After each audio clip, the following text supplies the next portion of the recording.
एक जंगल में एक भालू रहता था। भालू की गुफा बहुत सुंदर थी। भालू ने अपने गुफा को बहुत सजा के संवार के रखा हुआ था। उसकी गुफा के चर्चे दूर दूर जंगल तक फैले हुए थे। फिर एक दिन ये बात शेर को पता चली। अरे, मेरे रहते हुए किसी के पास इतनी सुंदर गुफा, चलो मैं देख के आता हूँ। शेर पहुंच गया भालू की गुफा के पास। गुफा देखता है, इतनी सुंदर गुफा, इतनी सुंदर गुफा, इतनी सुंदर गुफा तो किसी की हो ही नहीं सकती, सिर्फ एक शेर की हो सकती है। अब देखो भालू क्या बोलता है, चले जाओ यहाँ से, ये गुफा मेरी है। लेकिन शेर बोलता है नहीं, तुम चले जाओ, क्योंकि शेर भालू से ज्यादा ताकतवर होता है।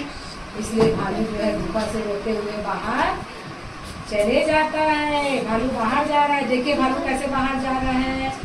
हाँ, और जब भालू बाहर जाते रहता है तो उसे कौन मिलता है, लोमड़ी। लोमड़ी देखो पूछती है, तुम क्यों रो रहे हो?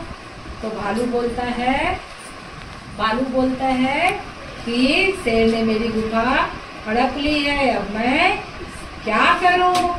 तो फिर लोमड़ी बोलती है, मेरे पास एक उपाय है।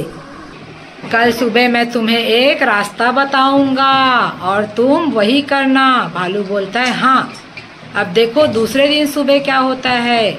जब शेर शिकार करने जा रहता है तब भालू अपनी गुफा में पहुंचता है।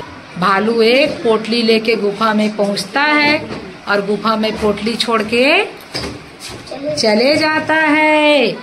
और जैसे ही शेर गुफा में आता है तो उसे इच्छा होती है पोटली को देखने की, और शेर जैसे ही पोटली को खोलता है तो पोटली से खूब सारी मधुमक्खियाँ निकल जाती है और शेर को काटने लगती है। इस तरीके से शेर गुफा से बाहर चले जाता है और जहाँ तक शेर जाता है वहाँ तक उसे मधुमक्खियाँ दौड़ा दौड़ा के काटने लग जाती। इस तरीके से भालू फिर वापस लोमड़ी के सहयोग से अपनी गुफा में आ जाता है। वो लोमड़ी को थैंक यू बोलता है, देखो कैसे थैंक यू बोल रहा है, ऐसे। उसके बाद भालू अपने गुफा में आके खुशी खुशी रहने लग जाता है।